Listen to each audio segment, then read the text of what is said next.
Kalian mungkin sering lihat orang isekai jadi pahlawan. Tapi pernah lihat orang yang diutus dewa khusus untuk membasmi para pahlawan? Kenalin Kamuru, pria level 91 yang awalnya cuma mau hidup tenang jadi tukang sedot WC. Tapi malah harus berhadapan dengan 10 miliar monster dan konspirasi busuk para pahlawan dunia. Cerita dimulai di sebuah selokan bawah tanah di sebuah kota tertentu bersama protagonis Kamuru Naoki, yang tetap melakukan pekerjaannya sebagai pembasmi hama bahkan setelah datang ke dunia lain. Kali ini dia sedang membersihkan monster tikus yang disebut Mas-Mas Cal di dunia ini. Namun, protagonis kita hanya melihat monster ini sebagai tikus biasa dan berpikir bahwa mengambil ekor mereka mungkin lebih baik untuk menunjukkan bukti di guild. Dia memotong semua ekornya dan memasukkan sisa tubuhnya ke dalam tas. Kamuru bertanya-tanya di mana dia harus membuangnya. Tetapi pilihan utamanya adalah membakar mayat-mayat ini, yang tidak bisa dia lakukan karena tidak memiliki bakat sihir api. Kamuru melihat ke arah hutan di depannya dan mengamati betapa gelapnya hutan itu. Dia teringat pernah mendengar cerita bahwa hutan ini adalah tempat di mana para petualang pemula terbunuh oleh goblin atau slime. Dia tidak cukup gila untuk mengambil risiko melawan monster. Namun, Kamuru berpikir akan baik-baik saja untuk membuang sisa-sisa itu di hutan dan monster lain akan mengurus sisanya. Jadi, dia membuang tikus-tikus itu ke dalam hutan dan mengabaikan suara jeritan monster yang terdengar beberapa menit kemudian. Kamuru memikirkan kembali hidupnya sejenak tentang bagaimana dia mati di dunia sebelumnya. Dan ketika dia membuka matanya lagi, dia berakhir di dunia ini. Dia tidak mengerti apa yang terjadi di sekitarnya di dunia ini pada awalnya. Tetapi begitu dia menyadari bahwa semuanya sangat mirip dengan RPG, Kamuru menjadi terbiasa. Dan alasan mengapa dia membasmi tikus di sini adalah karena dia terbiasa melakukan pekerjaan yang sama di kehidupan sebelumnya.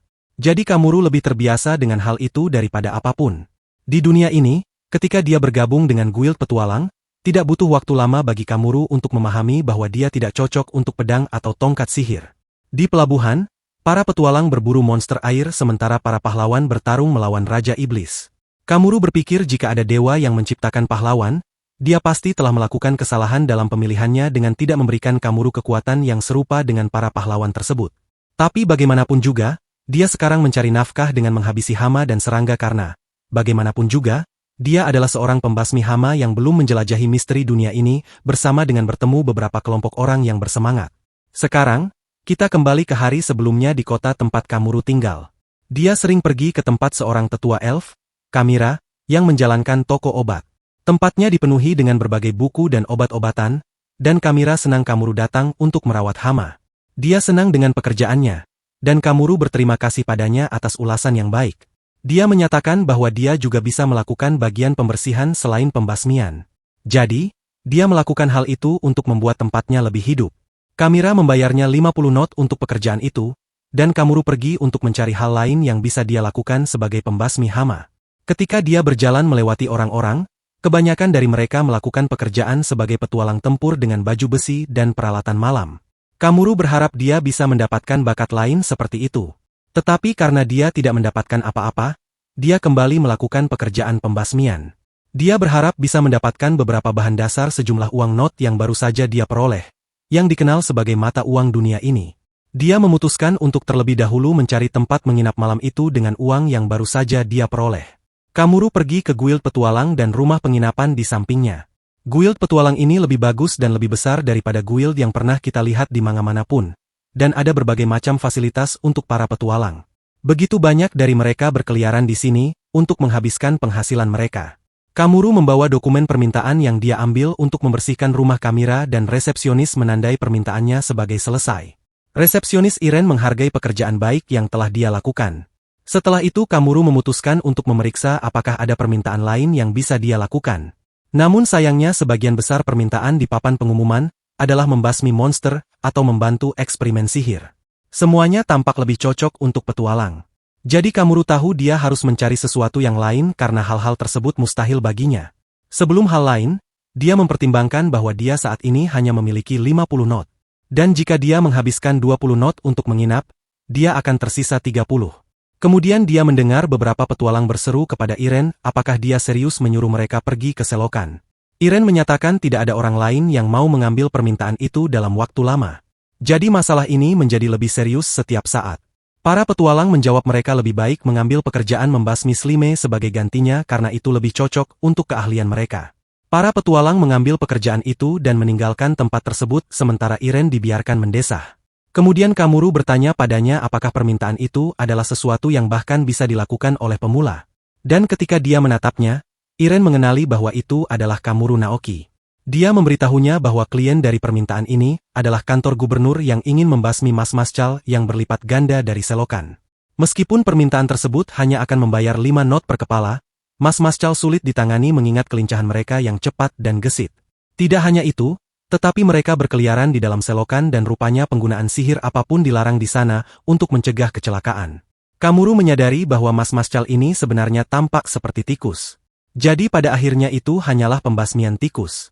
Jadi sementara Iren menyebutkan efek berbahaya yang dapat ditimbulkan oleh tikus-tikus ini dengan memengaruhi kebersihan kota, Kamuru memberitahunya bahwa dia ingin mengambil permintaan ini. Iren berseru untuk menanyakan apakah dia benar-benar yakin mengambil permintaan ini yang dia setujui sekali lagi untuk membenarkan. Iren berterima kasih atas bantuannya sementara Kamuru menyatakan itu tidak apa-apa karena dia juga sedang mencari pekerjaan. Iren mendoakannya semoga berhasil saat dia pergi untuk melakukan pembasmian. Dan sekarang di waktu sekarang, Kamuru merasa senang setelah menyelesaikan permintaan ini. Dia menghabisi para mas-mas Chal itu dengan bantuan racun tikus yang dia buat sendiri. Dan karena harganya 5 not per tikus, Kamuru menghasilkan sekitar 500 not karena menghabisi 100 tikus sekaligus. Dia berpikir bahwa jika dia menjaga kecepatan ini, maka mimpinya untuk memiliki tempat tinggal sendiri tidak akan jauh. Dia bersemangat dan termotivasi sekarang untuk pergi dan memproduksi massal lebih banyak racun tikus, untuk menangani lebih banyak tikus nanti. Untuk itu, dia pergi ke tempat Kamira dan memintanya untuk menjual semua tanaman beracun yang dia miliki dalam stok. Kamira memberitahunya harganya 100 not yang terlalu mahal baginya. Jadi Kamuru memintanya untuk memberinya diskon. Kamuru melihat kembali ke tempatnya. Kemudian Kamira menawarkan padanya. Jika dia bisa datang dan membersihkan tempatnya sesekali, maka dia akan menjual ini seharga 10 not kepadanya sekarang.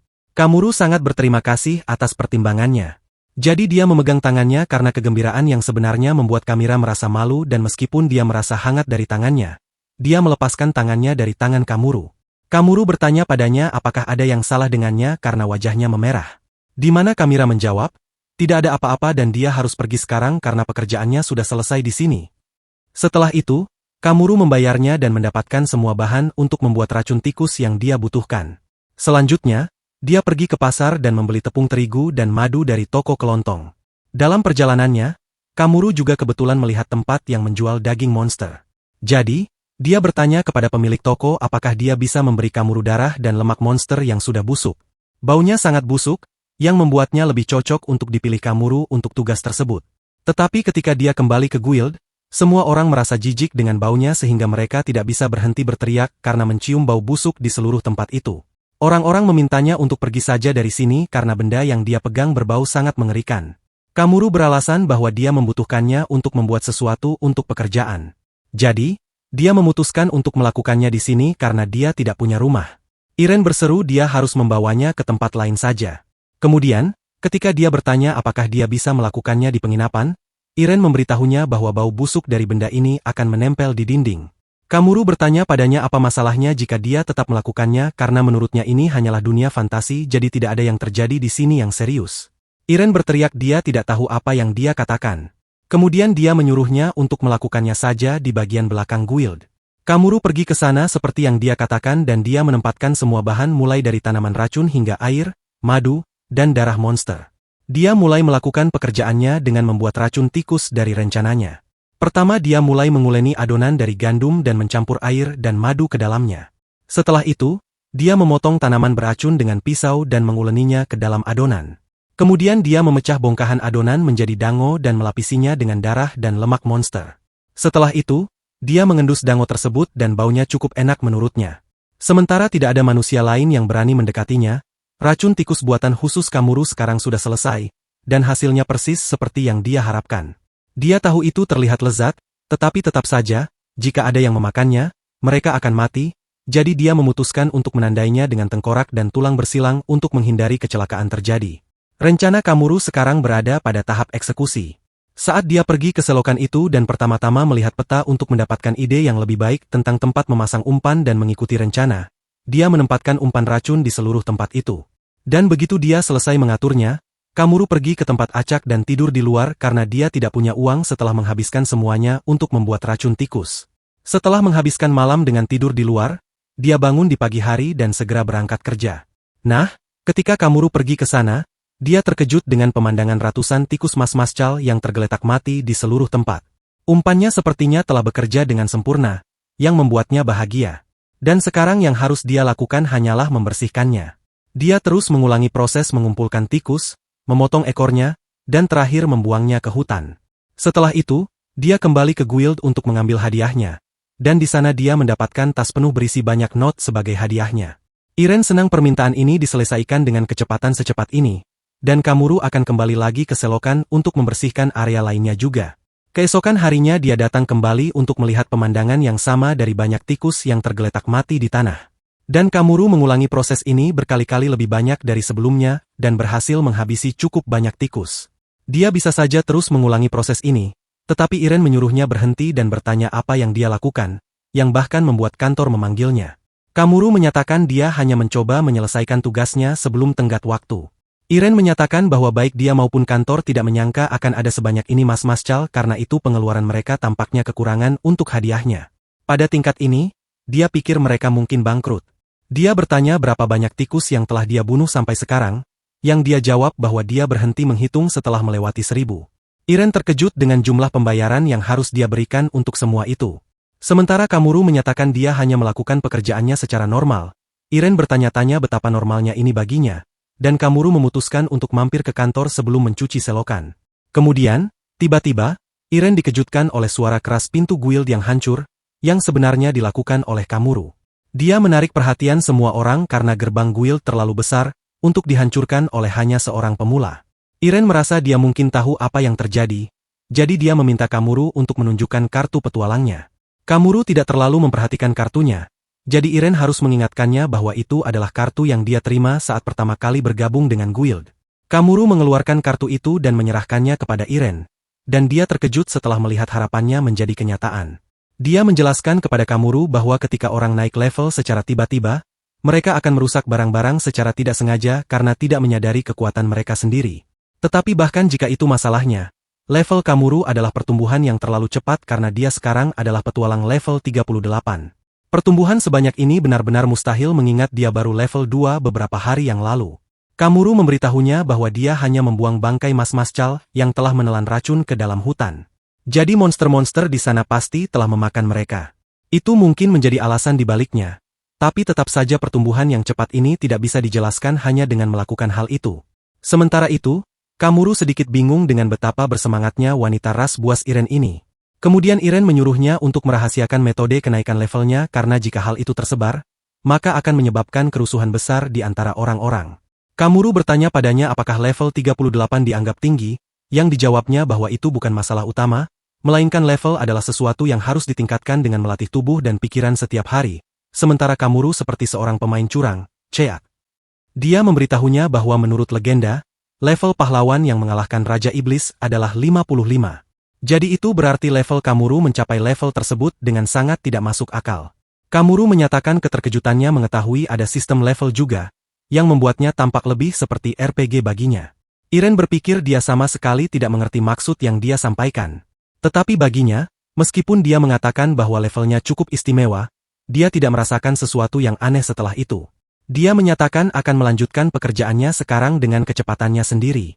Dan mendengar itu, Iren terus melihat betapa aneh kepribadian yang dia miliki. Beberapa saat kemudian, Kamuru pergi ke tempat Kamira untuk menanyakan sesuatu. Tetapi ada seorang elf muda yang cantik di sana, dia sedikit terkejut melihat seseorang datang saat dia dalam wujud mudanya. Sekarang, kilas balik kehidupan Kamuru di sini. Dia dikirim ke dunia ini setelah kematian dan sekarang dia ingin terus hidup, seperti sebelumnya sebagai pembasmi hama dan pembersih. Dia tidak menyadari apa yang akan dia hadapi keesokan harinya pada pembasmian baru. Pada malam hari berikutnya, Kamuru sedang menulis jurnalnya seperti biasa dan dia menambahkan pengalaman barunya hari ini, untuk menyimpan memo tentang hal-hal yang perlu diingat. Dia menulis bahwa membasmi mas-mascal telah memberinya penghasilan yang cukup untuk bertahan hidup untuk sementara waktu. Jadi, dia meminta Kamira untuk mengizinkannya menyewa lantai 2 tokonya karena lantai itu kosong. Dia telah memahami sistem kenaikan level bersama dengan keterampilan, skill. Pada saat itu, seorang gadis bernama Sera memasuki kamarnya dan Kamuru sepertinya baru bertemu dengannya hari itu. Tetapi dia bertanya-tanya mengapa dia tiba-tiba mulai menanggalkan pakaian hingga pakaian dalam di depannya. Kamuru merasa sedikit gugup sementara Sera mencoba mendekatinya dengan pikiran yang jelas-jelas sangat menggoda. Kamuru mencoba memintanya menunggu, tetapi dia bersikeras menghabiskan malam bersamanya sesuai keinginannya.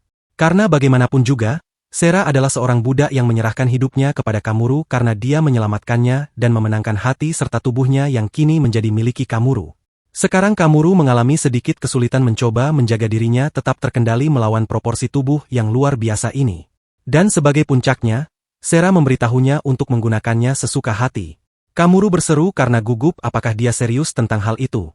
Di mana Sera memutuskan untuk membuktikannya melalui tindakannya. Kamuru merasa masih ada hal-hal di luar sana di dunia ini yang tidak dia ketahui dan berpikir bahwa Sera mungkin melakukan ini karena dia adalah seorang budak. Dia bisa melihat di matanya bahwa dia tidak masalah melakukan ini.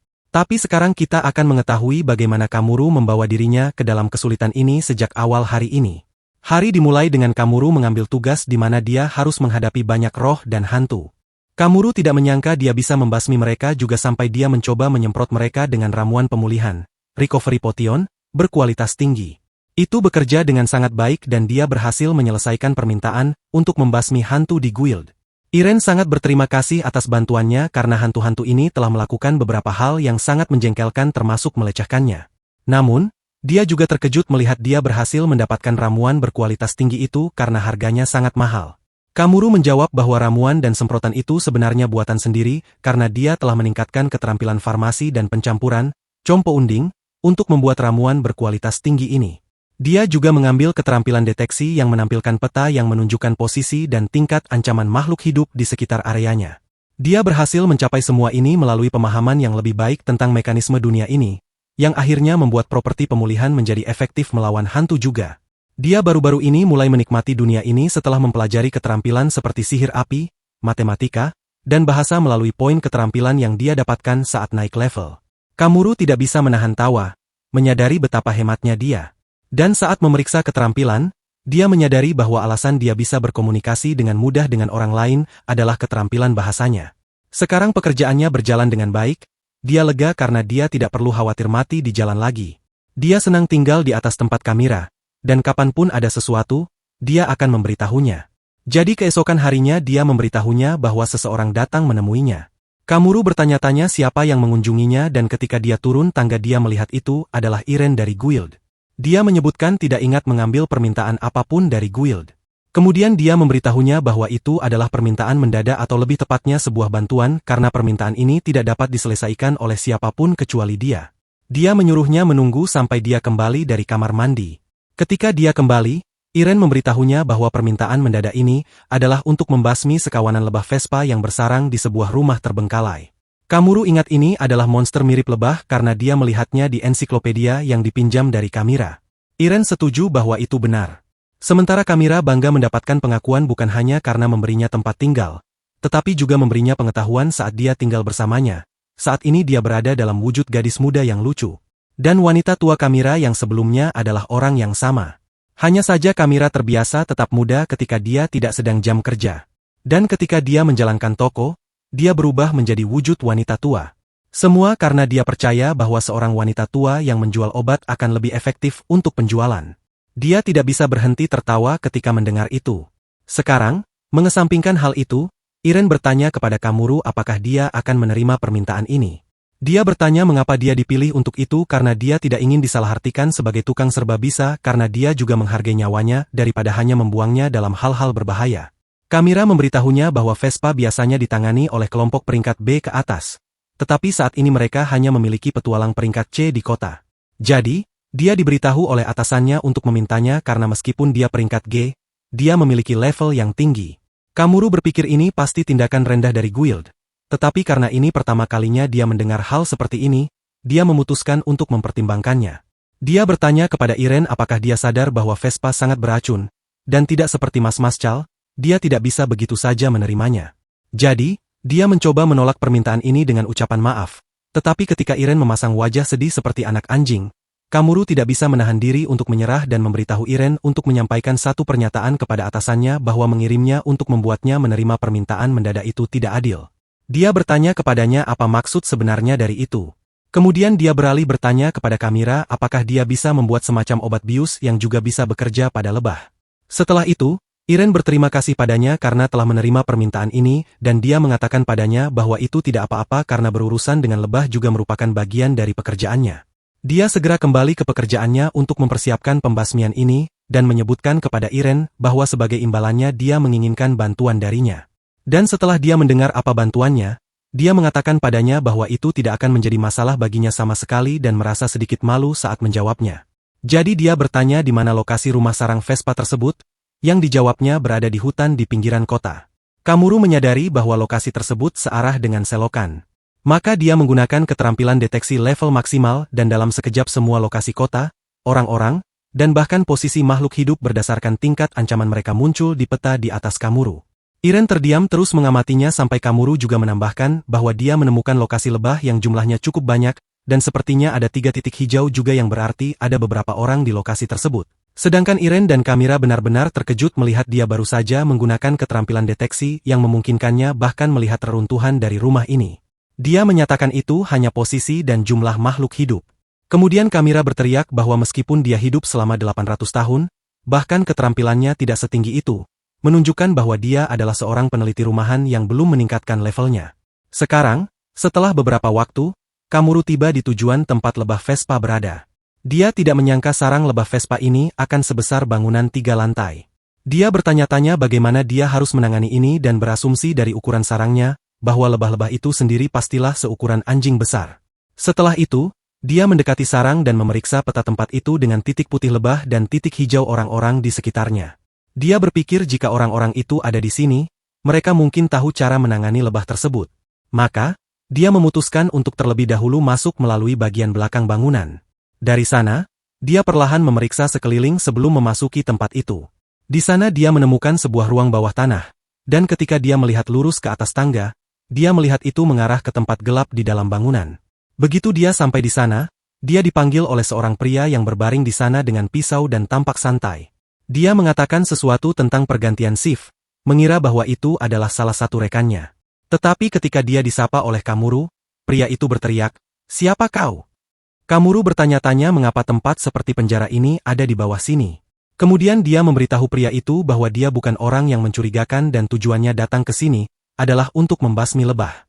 Jadi, dia ingin bertanya padanya apakah dia tahu metode yang baik untuk melakukan itu. Pria itu berseru bahwa segala sesuatu tentang Kamuru mencurigakan. Dan sekarang setelah dia melihat wajahnya, dia tidak bisa membiarkan Kamuru pergi hidup-hidup dari sini, saat dia menyerang Kamuru dengan pisaunya. Kamuru mencoba membuat pria itu berhenti dengan kata-kata, tetapi pria itu sudah menyerang Kamuru dengan pisaunya mencoba menusuknya. Namun yang mengejutkan, pisau itu sendiri patah, membuat pria itu terkejut setengah mati. Dia melarikan diri dari sana, menyatakan bahwa dia tidak dibayar cukup untuk menghadapi seseorang sekuat ini, dan Kamuru mencoba memperingatkan pria itu bahwa dia terlalu berisik. Pria itu akhirnya melihat alasan di balik peringatan Kamuru ketika dia melihat lebah Vespa muncul tepat di depannya. Lebah-lebah itu menusuk seluruh tubuh pria itu dengan duri mereka sampai bagian tubuhnya terpisah-pisah. Kamuru menyadari bahwa salah satu titik hijau dari peta deteksinya menghilang. Kamuru tahu ini pasti akan terjadi karena lebah-lebah itu sangat agresif dan sangat melindungi wilayah mereka. Mereka adalah karnivora yang memangsa serangga lain dan terkadang mengemasnya menjadi bola untuk dibawa kembali, untuk memberi makan anak-anak mereka dan berkembang biak. Kamuru kemudian menggunakan keterampilan apinya untuk menerangi ruangan gelap ini, dan saat itulah dia melihat seorang pria ras buas tua, dan seorang gadis muda duduk di sana di dalam penjara. Dia berpikir bahwa dia mungkin bisa membuka engsel pintu penjara ini dan dia berhasil masuk ke dalam penjara. Para tahanan duduk di sana dengan kepala tertunduk. Dan Kamuru menilai bahwa meskipun keduanya melihat pintu penjara terbuka, mereka tidak mencoba pergi. Pria ras buas tua itu bergumam bahwa dia pikir mereka sudah ditinggalkan. Sementara gadis muda lainnya berkata dengan sedih, mereka tidak punya keluarga dan telah dibuang. Kamuru ingat pernah mendengar dari Iren bahwa pedagang budak memang ada dan begitu juga keberadaan ras lain. Pria ras buas tua bernama Balzac memberitahu Kamuru bahwa dia tidak tahu siapa dia, tetapi dia ingin dia setidaknya membawa gadis muda itu, jika bukan dia, karena pemilik sebelumnya banyak mengeksploitasinya karena bakat istimewanya karena dia berasal dari suku Geko. Tidak hanya itu, pria busuk itu bahkan merapalkan mantra pembatuan padanya setelah dia selesai dengannya. Dan gadis muda itu berkata dia ingin ditinggalkan. Sedangkan Kamuru hanya menginginkan pekerjaannya di sini. Jadi, dia memberitahu mereka bahwa dia tidak bisa meninggalkan mereka di sini dan meminta mereka untuk keluar. Gadis muda itu berteriak tiba-tiba untuk memperingatkan Kamuru agar tidak menyentuhnya, dan dia menjauhkan tangannya darinya. Kamuru bisa mengerti dia mungkin punya alasan dan rasa tidak aman. Sementara Kamuru berseru bahwa orang-orang yang mengunci mereka di sini juga baik pada awalnya sampai mereka menunjukkan sifat aslinya. Gadis itu terlalu polos untuk terjebak oleh niat palsu mereka yang menyebabkannya menolak untuk mempercayai manusia manapun. Berpikir bahwa semua manusia pada akhirnya hanya akan mengkhianati mereka. Kamuru bisa mengerti dia pasti sangat terluka. Jadi dia memutuskan untuk melakukan apa yang dia bisa dan dengan demikian dia mengeluarkan ramuan penyembuhnya dan menyemprotkannya padanya. Gadis itu berteriak padanya agar tidak mendekat karena dia sangat ketakutan bahwa Kamuru mungkin juga akan merapalkan mantra padanya. Kamuru memberitahunya untuk tidak khawatir dan ini bukanlah sesuatu yang berbahaya. Gadis itu tidak ingin Kamuru mendekat. Tetapi karena dia adalah seorang budak, dia tidak punya banyak keberanian untuk menentang. Kamuru pergi dan menyemprotkan ramuan penyembuh padanya dan menyadari bahwa bahkan ramuan penyembuh berkualitas tinggi pun tidak memberikan efek apapun padanya. Gadis itu menjadi semakin sedih. Kemudian Kamuru menyebutkan bahwa dia ingat pernah membaca cara untuk mengobati pembatuannya di sebuah ensiklopedia. Tetapi temannya mungkin tahu lebih banyak tentang hal itu. Pria ras buas tua, Balzac, bertanya kepadanya apakah dia benar-benar berpikir itu bisa diobati, yang dijawab Kamuru bahwa dia tidak boleh terlalu berharap dulu, dan selain itu, dia memberitahu mereka bahwa setidaknya mereka punya alasan untuk pergi sekarang. Balzac pergi dan memberi pengertian kepada gadis itu bahwa manusia ini menawarkan diri untuk mengobatinya, jadi mungkin dia berbeda dari yang lain. Gadis itu setuju untuk mengikutinya dan kemudian satu-satunya masalah adalah belenggu mereka. Kamuru memeriksa rantai itu dan berpikir dia mungkin bisa mengatasinya jika dia menariknya sedikit. Dan begitu saja, rantai itu hancur dengan tangan kosongnya, membuat Balzac dan gadis itu terkejut oleh kekuatan murninya. Kamuru membersihkan tangannya dengan menepuk-nepukkannya. Dan kemudian dia memberitahu keduanya bahwa mereka harus pergi sekarang dan juga untuk tetap tenang serta pelan saat melakukannya karena lebah Vespa. Dia memandu mereka jalan keluar. Dan begitu keduanya keluar, gadis itu menutupi matanya dengan tangan karena sinar matahari yang cerah yang sudah lama tidak mereka lihat. Begitu dia melihat sekelilingnya, dia kagum dengan pemandangan langit yang bebas, sinar matahari yang cerah, dan angin sepau-sepau yang lembut. Dia mulai menangis karena kebebasan, seolah-olah dia mengira akan mati dalam kehidupan yang terabaikan itu. Setelah itu, Kamuru memberitahu mereka bahwa mereka tidak perlu khawatir tentang lebah sejauh ini, dan sekarang dia akan pamit dan kembali ke sana. Balzac bertanya-tanya mengapa dia kembali ke rumah besar itu. Sementara itu, Kamuru memasuki rumah itu lagi, dan kali ini dia melihat sebuah kuali tergeletak di sana. Dia pergi dan mengambilnya, lalu menggunakan keterampilan pembersihan, untuk tidak hanya menyeka debu, tetapi juga mengubahnya menjadi keadaan yang benar-benar baru. Dia menyimpan kuali itu di dalam tasnya dan mengeluarkan kapurnya, untuk menggambar lingkaran sihir di tanah. Kamuru membuat lingkaran sihir untuk menghasilkan panas dengan bantuan simbologi, yang berarti cara membuat lingkaran menghasilkan efek yang berbeda. Lingkaran yang dia buat berjalan lancar, dan sekarang setelah pemanas induksinya selesai, dia menuju ke bagian utama dari rencana, yaitu membuat umpan untuk lebah. Bahan-bahan yang dia pilih adalah madu dan air. Dia membawanya bersama dengan obat bius dari Kamira. Dia menuangkan air ke dalam kuali dan memanaskannya menggunakan lingkaran sihir lalu mencampurnya dengan obat bius dan madu. Setelah itu, dia menutupnya sementara larutan itu mendidih dan menyusut. Lebah seringkali mengambil alih sarang lebah lain untuk mendapatkan madu mereka. Jadi itu adalah bahan utamanya untuk digunakan sebagai umpan. Jadi, Kamuru membuka tutup kuali setelah selesai. Dan setelah beberapa jam, banyak lebah jatuh dari larutan itu. Obat biusnya sepertinya telah bekerja secara efektif. Dan tepat ketika Kamuru merasa senang tentang hal itu, kedua budak lainnya datang dari belakangnya dan menyebutkan bahwa apa yang dia lakukan tampak sangat luar biasa. Kamuru terkejut dan bertanya mengapa mereka ada di sini. Tetapi karena dia tidak punya banyak waktu sekarang, dia pergi dengan kuasnya ke 8 lebah yang berhasil dia lumpuhkan. Kamuru melukis lingkaran sihir yang sama di perut lebah-lebah itu. Dan kali ini dia meningkatkan kekuatan api yang akan dihasilkannya. Balzac dari belakang mengenali bahwa Kamuru menggunakan simbologi yang merupakan keterampilan tingkat tinggi setelah alkimia. Setelah beberapa menit berlalu, lebah yang lumpuh kembali normal dan mereka kembali ke sarangnya sementara Kamuru menyembunyikan diri dan menunggu sampai lebah-lebah itu memasuki sarang mereka. Setelah itu, dia segera pergi keluar dan menjauh dari sarang ini sesegera mungkin sementara para budak masih mengikutinya. Kamuru memberitahu mereka bahwa dia akan baik-baik saja dan pulang setelah melakukan satu hal terakhir ini, bergumam untuk menghasilkan panas guna mengaktifkan lingkaran sihir tersebut. Dan pada saat berikutnya, Balzac dan gadis itu menyadari bahwa sarang lebah Vespa tersebut seketika meledak menjadi ledakan besar. Semua lebah hancur berkeping-keping yang membuat Kamuru pun terkejut, karena menurutnya dia hanya meningkatkan kekuatan apinya sedikit tapi itu jelas terlalu berlebihan seperti yang bisa dilihat siapapun. Balzac bertanya kepadanya siapa sebenarnya dia dan Kamuru pikir akan lebih baik untuk memperkenalkan diri. Jadi dia memperkenalkan dirinya sebagai pembasmi hama profesional dan tepat setelah itu dia bersiap untuk pergi karena pekerjaannya sudah selesai. Tetapi saat dia mulai berjalan, kedua budak lainnya mengikuti di belakangnya. Kamuru bertanya kepada mereka mengapa mereka mengikutinya yang dijawab oleh Balzac, bahwa budak yang tidak dimiliki oleh siapapun menjadi milik orang berikutnya yang menemukan mereka. Jadi itu berarti mulai sekarang mereka adalah milik Kamuru. Maka begitulah malam itu Sera berakhir di tempat tidur. Kamuru mencoba melakukan beberapa hal sebagai budak tetapi atas kemauannya sendiri. Kamuru memberitahu dia bahwa dia baik-baik saja dan jika dia melakukannya dengan seorang gadis yang bahkan tidak dia sukai, itu hanya akan membuatnya merasa hampa di dalam hati. Kamuru menyatakan dia tidak menolak karena dia tidak cantik atau tidak menarik dan jika itu terjadi lagi dia mungkin akan menyerah lain kali. Tetapi untuk saat ini, dia tidak ingin melakukannya dengannya. Sera merasa Kamuru pastilah orang yang aneh. Tapi bagaimanapun juga, dia menyukai betapa penuh perhatiannya Kamuru. Kamuru menyuruhnya untuk terbiasa dengan ini karena memang begitulah dia. Dan Sera mencoba memberikan godaan-godaan halus sampai akhir, hingga Kamuru memerintahkannya untuk tidur. Malam harinya, Kamuru masih terjaga sementara Sera sedang tidur. Dia bertanya-tanya apakah melakukan hal-hal mesra adalah hal yang wajar di dunia ini. Dan jika itu masalahnya, dia tidak pernah tahu kapan sesuatu mungkin terjadi dan dia akan menyerah pada moral ini. Tetapi jika itu terjadi, Kamuru berpikir itu mungkin membuatnya menjadi seorang pecundang.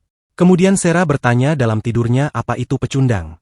Setelah pembasmian lebah Vespa, Kamuru memberitahu mereka meskipun keduanya miliknya sekarang, dia akan membebaskan mereka jika mereka merasa terbebani dalam perbudakan. Sera dan Balzac menempel padanya saat mulai membawa mereka serta. Kamuru tidak tahu apa yang harus dia lakukan dalam situasi seperti ini karena hidupnya sendiri baru saja stabil, dan tidak mungkin baginya untuk menanggung dua mulut lagi untuk diberi makan. Pada titik ini, dia mulai berjalan lagi, meninggalkan mereka dengan perasaan sedih. Tetapi setelah beberapa langkah, dia merasa berat karena pada tingkat ini, dia mungkin akan menyesal meninggalkan mereka. Jadi Kamuru membawa budak-budak yang baru didapatnya kembali ke rumahnya di tempat Kamira. Dan sebelum masuk, dia menggunakan sihir pembersih untuk menghilangkan semua kotoran di tubuh mereka. Tetapi meskipun Kamira melihat bahwa dia membawa beberapa budak, dia berteriak dengan marah. Dan seperti yang direncanakannya, Kamuru belajar darinya cara menghilangkan pembatuan. Kamuru memandu keduanya ke kamarnya dan meminta mereka untuk duduk.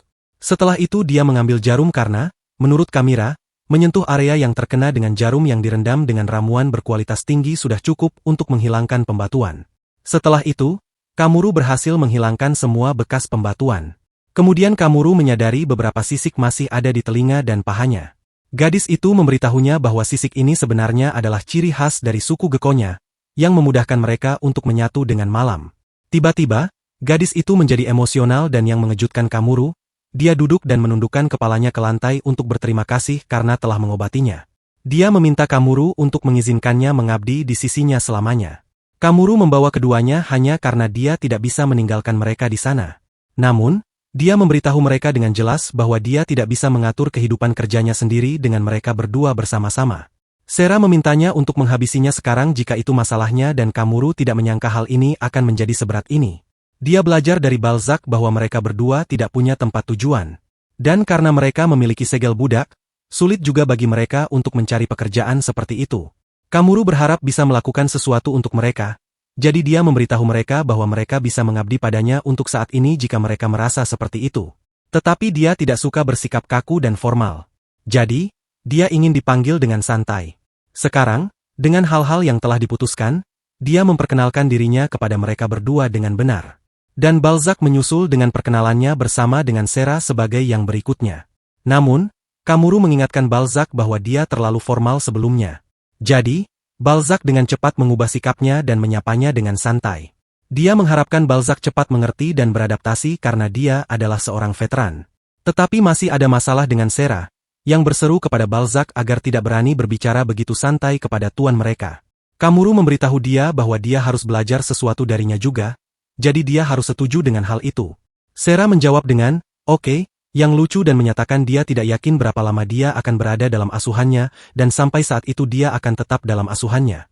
Kamuru memberitahu mereka bahwa mereka sekarang harus pergi berbelanja dan ketiganya pergi ke jalan-jalan pasar dengan berbagai kios untuk berbelanja. Di sana Kamuru membawa budak-budaknya ke toko pakaian dan membelikan mereka sepasang pakaian yang pas karena pakaian sebelumnya sudah compang-camping. Balzac dan Sera bersuara keras menyatakan mereka tidak mungkin menerima pakaian sebagus itu untuk budak seperti mereka. Kamuru memberitahu mereka untuk tidak membahasnya karena ini adalah pakaian bekas. Dia memberitahu mereka untuk memastikan memberitahunya jika ada hal lain yang mereka inginkan. Mereka bisa berbicara padanya. Balzac menerima kata-katanya dan dia mengambil satu barang untuk dirinya sendiri yang membuat Sera meneriakinya karena bersikap begitu santai lagi. Kamuru memberitahu dia bahwa itu tidak masalah dan bertanya apakah ada sesuatu yang dia inginkan juga. Sera menggembungkan pipinya mengatakan dia baik-baik saja dan menyebutkan bahwa orang-orang akan mengejek Kamuru jika dia memanjakan budaknya. Kamuru menyadari bahwa dia tidak punya niat untuk meninggalkan perbudakan. Kemudian dia melihat beberapa pita rambut untuk anak perempuan dan meminta Sera untuk mendekat sebentar. Dia mencoba sebuah pita di rambutnya dan mengatakan itu terlihat sangat bagus padanya. Sera merasa seperti tidak bisa menerima sesuatu seperti ini, tetapi Kamuru berharap dia tidak akan seformal ini. Jadi, dia memberitahu dia jika dia tidak menyukainya, dia bisa membuangnya kemana saja. Sera tidak bisa menahan diri untuk menyimpannya karena kenyataannya dia menyukainya. Jadi, selanjutnya dia mendengarnya berbicara tentang makan di suatu tempat sebelum pulang. Dia lagi-lagi berseru bahwa pelayan tidak boleh makan bersama tuan mereka. Lalu sekali lagi, Kamuru memintanya untuk lebih santai saja. Kamuru dan Balzac pergi duluan untuk makan dan dia memberi isyarat kepada Sera bahwa mereka berangkat sekarang. Dia dengan cepat mengikuti mereka dan hari itu berlalu dengan damai seperti itu. Keesokan harinya, Kamuru berada di rumahnya dan Balzac pergi untuk membangunkan dan memberitahu bahwa Irene dari Guild datang menemuinya. Kamuru bertanya-tanya untuk apa dia datang ke sini sekarang. Dan ketika dia turun ke bawah, semua orang sedang duduk di sana dan Irene mengucapkan selamat pagi padanya. Dia menyadari bahwa Sera tampak sedikit kesal secara mengejutkan dan melotot ke arah Irene karena alasan tertentu. Dia bertanya kepada Balzac dengan tenang apa yang sedang terjadi, yang dijawabnya bahwa Sera dalam suasana hati yang buruk karena dia mengetahui bahwa Irene dan Kamuru punya janji untuk pergi berkencan. Sekarang Irene menyatakan dia senang mendengar kedua budak itu tampaknya berjalan baik kecuali untuk pertunjukan Sera yang jelas-jelas bertingkah aneh karena dia menyukai Kamuru. Kamuru menyatakan itu agak mengkhawatirkan untuk masa depannya. Kemudian dia menyebutkan kepada Irene bahwa kencan mereka adalah 3 hari kemudian jadi masih ada waktu. Irene memberitahunya bahwa dia sebenarnya di sini dengan permintaan lain yaitu untuk mengumpulkan sisa-sisa dari pemakaman dekat reruntuhan tempat sarang itu berada. Irene memberitahunya bahwa pemerintah ingin memastikan tidak ada sisa-sisa yang tertinggal. Jadi dia mendapat ide untuk menyelesaikan bagian yang tersisa ini.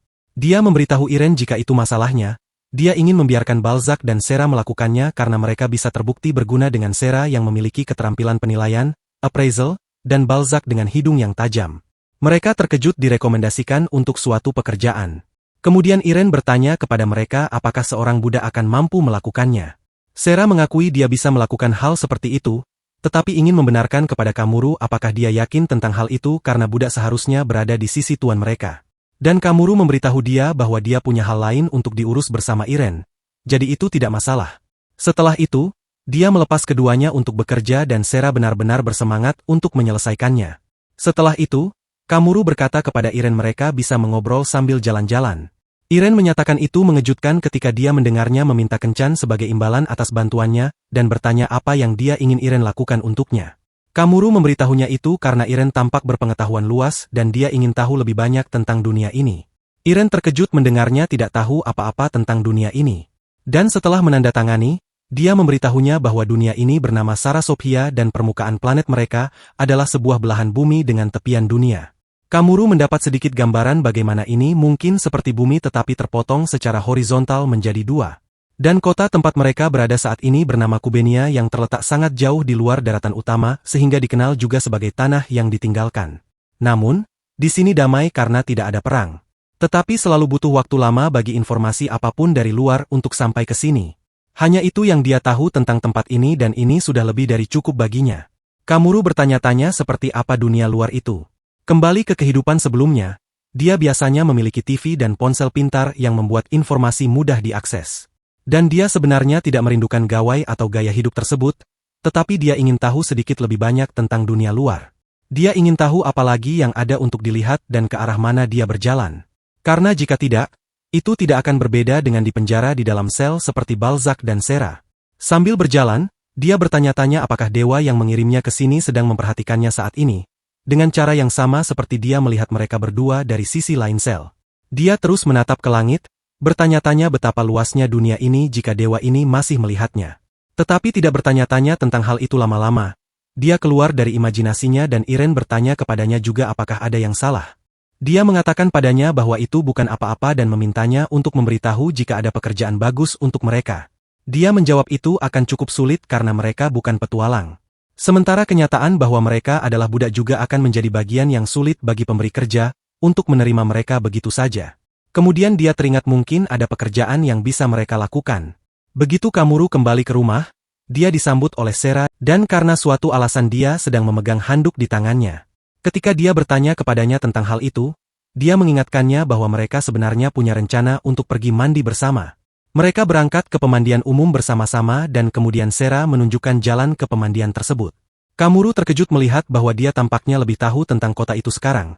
Yang dijawabnya bahwa dia melakukan riset tentang kota itu agar dia bisa berguna bagi Kamuru. Begitu dia tiba di sana, dia melihat bahwa pemandian umum itu memiliki cerobong asap yang panjang dan menebak itu pasti dibuat dengan sihir. Sera memberitahunya bahwa tempat ini dibangun oleh seseorang 2000 tahun yang lalu dan orang itu dikatakan sebagai orang dari dunia lain. Kamuru terkejut mendengar sesuatu yang tidak terduga seperti ini. Kemudian dia bertanya karena penasaran tentang rincian lebih lanjut mengenai orang dunia lain ini.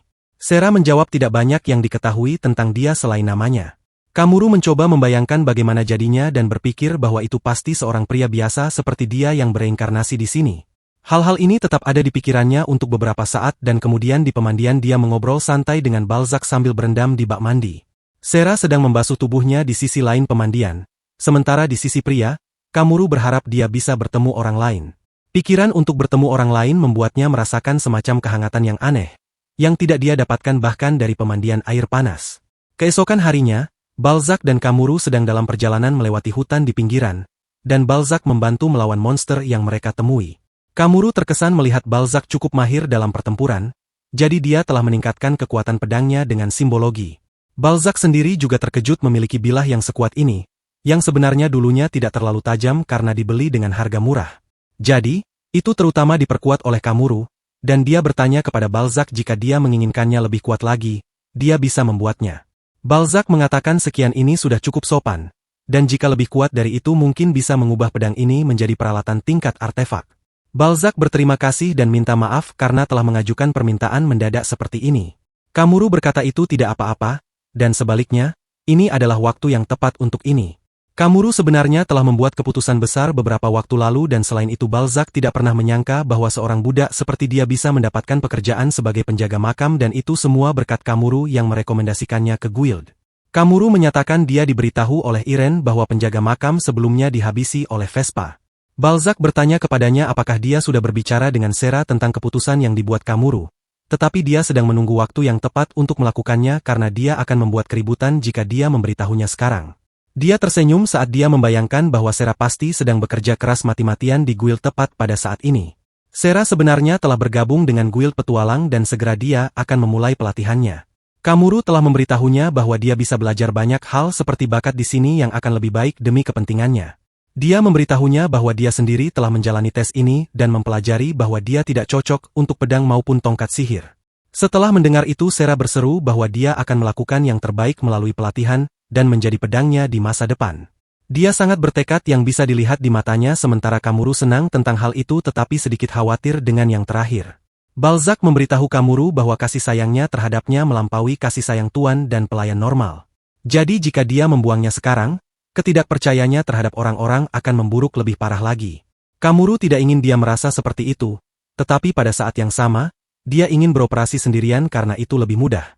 Balzac mengerti bahwa Kamuru sudah menetapkan pikirannya, dan tidak lama lagi Sera akan memberikan ekspresi yang menyusahkan padanya. Dia memberitahu Balzac untuk tidak mengatakan hal seperti itu, dan mereka melanjutkan perjalanan mereka. Setelah itu, mereka bekerja menyelesaikan permintaan pembasmian goblin, yang sebenarnya merupakan permintaan mendadak yang dibuat Balzac karena dia ingin mengerjakan misi bersama dengan Kamuru. Kamuru memberitahunya bahwa begitu dia menyelesaikan sebuah permintaan, dia harus selalu mengambil sesuatu sebagai bukti, seperti untuk goblin. Dia bisa mengambil telinga saja karena praktis.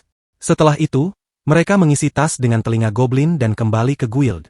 Namun, itu tidak sesederhana itu di pihak Iren karena dia terkejut setelah melihat tas-tas yang penuh sesak dengan telinga goblin yang membuatnya khawatir tentang keuangan guild. Dia bertanya padanya berapa banyak yang dia buru yang dijawabnya bahwa dia kebetulan menemukan banyak goblin di dalam gua melalui keterampilan deteksinya. Jadi mereka akhirnya memburu total sekitar 636 goblin. Iren berseru bahwa 5 goblin saja sudah cukup sebagai target utama yang ditanyakan oleh Kamuru, apakah ada masalah dengan berburu lebih banyak. Iren menyatakan bahwa sebenarnya hebat dia mengalahkan begitu banyak tetapi sebagai imbalannya permintaan tersebut memiliki hadiah berdasarkan berapa banyak goblin yang dikalahkan. Dan seperti sebelumnya Kamuru mengerti bahwa guild tidak memiliki cukup uang untuk membayar sebanyak itu. Kamuru memikirkannya sedikit. Kemudian dia meminta bantuan kepada Iren dan setelah dia selesai memberitahunya tentang hal itu, Balzac memberitahunya bahwa Sera telah kembali dari pelatihannya. Namun, dia dalam keadaan yang sangat lelah. Tampaknya telah berlatih jauh lebih intens dari yang dia harapkan. Dia menyuruhnya untuk membersihkan diri dengan ramuan kesehatan dan kemudian orang yang melatih Sera datang untuk menyapanya. Dia adalah seorang wanita cantik dengan baju besi bikini malam. Dia memperkenalkan dirinya sebagai instruktur Sera, Al, dan juga disebut sebagai pelatih resmi guild. Al memberitahu Kamuru bahwa dia mengamati Sera memiliki bakat yang luar biasa dengan sihir dan jika Kamuru setuju, dia akan senang menulis surat rekomendasi untuk Akademi Sihir di ibu kota. Kamuru memberitahu Sera ini adalah kesempatan yang sangat luar biasa baginya. Tetapi Sera sepertinya tidak suka mendengar itu, jadi dia dengan jelas menolak untuk pergi ke sana. Sera ingin tetap menjadi budak Kamuru, dan seorang budak hanya bisa melayani tuannya di sisi mereka. Dia juga tidak berpikir bahwa seorang budak seperti dia bisa pergi dan belajar di Akademi Sihir ibu kota. Al membenarkan kepada Kamuru bahwa bakat Sera benar-benar menonjol, dan akan sia-sia jika bakatnya mandek seperti ini. Kamuru bertanya kepada Sera apakah dia mendengarnya sendiri, tetapi dia menangis dan bersikeras pada keinginannya sendiri. Dia egois, ingin selalu bersama Kamuru dan tidak ingin pergi ke ibu kota apapun yang terjadi. Al pikir dia harus memberi mereka ruang, jadi dia kembali. Sementara itu, Kamuru memutuskan untuk memberitahu sekarang karena semua orang ada di sini bahwa dia berpikir untuk meninggalkan kota ini besok. Itulah sebabnya hari ini akan menjadi hari terakhirnya bersama mereka semua, termasuk Sera. Dia menjelaskan bahwa dia tidak tahu apa-apa tentang dunia ini. Tetapi setelah dia berbicara dengan Iren dan melihat kemudian betapa bahagianya Sera menjelajah hanya di sekitar kota, dia mulai ingin berkeliling dunia dan melihat tempat-tempat di luar sana. Jadi dia memberitahu Sera bahwa jika dia membawanya bersamanya, dia tidak akan menjadi apa-apa selain beban. Sera mulai menangis setelah mendengar itu, tetapi dia tidak bisa menyangkal alasannya. Jadi Kamuru terus memberitahunya bahwa dia akan membiarkan Balzac bekerja sebagai penjaga makam untuk kota ini. Sera masih terpaku ingin ikut dengannya dan cukup bertekad untuk memberitahunya bahwa jika dia mati, dia bisa membuangnya saja di belakang. Kamuru tidak suka mendengar itu dan betapa dia sangat memikirkan keselamatannya sehingga jika dia jatuh sakit, dia akan menyembunyikannya darinya, yang berbahaya bagi mereka berdua. Sera tetap memberitahunya bahwa tempat-tempat di luar kota mungkin berbahaya baginya, yang dijawabnya bahwa levelnya meningkat sedikit, jadi dia akan baik-baik saja. Iren terkejut setelah mendengar ini karena dia tahu levelnya justru naik agak terlalu banyak. Dia teringat sesuatu dan memberitahunya bahwa dia harus mencoba meningkatkan peringkatnya menjadi F. Kamuru bertanya segera bagaimana cara meningkatkan peringkatnya, yang sedikit tidak terduga karena Iren tahu dia tidak tertarik pada peringkat sama sekali. Kamuru menjawab ketika dia mengirim Balzac dan Sera ke pemakaman tempo hari. Mereka diejek karena memiliki tuan dengan peringkat G. Sera meminta maaf kepadanya karena membiarkan hal seperti itu terjadi. Kemudian dia bertanya apakah seharusnya bukan dia yang meminta maaf. Sekarang Iren mendesah dan memberitahunya bahwa ini mungkin terakhir kalinya dia melepas kepergiannya dari counter ini. Tetapi dia harus tahu bahwa baik dia maupun guild berterima kasih atas semua pekerjaan yang telah dia lakukan sampai sekarang. Kamuru merasa senang karena berterima kasih dan dia juga berterima kasih atas semua yang telah Iren dan guild lakukan untuknya. Setelah itu, dia pergi ke penguji yang ternyata adalah Al juga. Dia memperkenalkan dirinya lagi kepadanya sebagai penguji ujian ini dan Kamuru berterima kasih padanya untuk itu. Al menjelaskan aturan ujian ini kepadanya bahwa dia harus menggunakan cara apapun yang diperlukan untuk membuatnya mengakuinya dan dia akan lulus jika dia berhasil melakukannya. Petualang lain dari guild menyadari bahwa Al akan bertarung, jadi mereka tertarik melihat si gila tempur Al bertindak sungguhan. Tetapi yang mengejutkan mereka, lawannya ternyata hanyalah peringkat G. Mereka memanggilnya pemula dengan pakaian aneh untuk mengejeknya dan berharap dia melakukan yang terbaik. Kamuru pikir itu tidak apa-apa karena dia suka pakaian terusan ini. Tetapi beralih ke ujiannya, Al menyebutkan dia mendengar bahwa dia tidak memiliki bakat untuk pedang atau sihir. Jadi dia memberinya pedang kayu, sama seperti yang dia gunakan. Kamuru mengambil pedang kayu itu dan bersiap untuk memulai pertempuran ini. Yang lain juga ada di sana untuk melihat pertempuran dan kemudian Sera menyemangati Kamuru untuk melakukan yang terbaik. Tetapi dia menyemangati instruktur juga untuk melakukan yang lebih baik.